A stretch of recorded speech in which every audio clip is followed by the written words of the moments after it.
I just really care about her a lot. Layag na layag ang Really, I mean, Barda I must say, shippers sa sobrang komentong ito ni komportable David Dicauco na- ng aking tanungin Hindi, sa it doesn't have GMA anything to do Integrated with News David. interviews tungkol Ang kay tinatanong Barbie ko sa'yo, Fortesa. may feelings Naging maingat daw noon si David lalo't in a relationship si Barbie.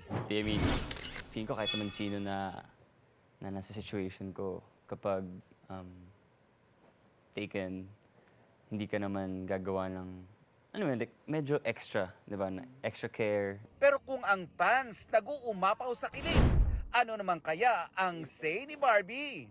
He cares about me. Ay, wow naman. I care about him also, syempre. I care about him a lot. Yan. Sa mga naghihintay naman sa comeback project ng Barda, Marami kami ginagawa mga TVC, mga endorsements, marami pang paparating. And, I mean, hopefully, we get the movie and the teleserye this year. I'm hoping. Fingers crossed. Bakit hindi tayo gumawa ng church group?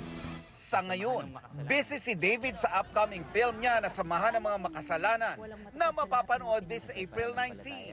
Si Barbie naman, self-love ang focus na nahihilig sa running. Barbie has officially entered her short bob era na rin. Ito na nga raw ang pinakamaikling gupit niya ever. Paghahanda rin daw ito para sa isang bagong chapter ng kanyang buhay. Ay, hindi personal. Ay, could be.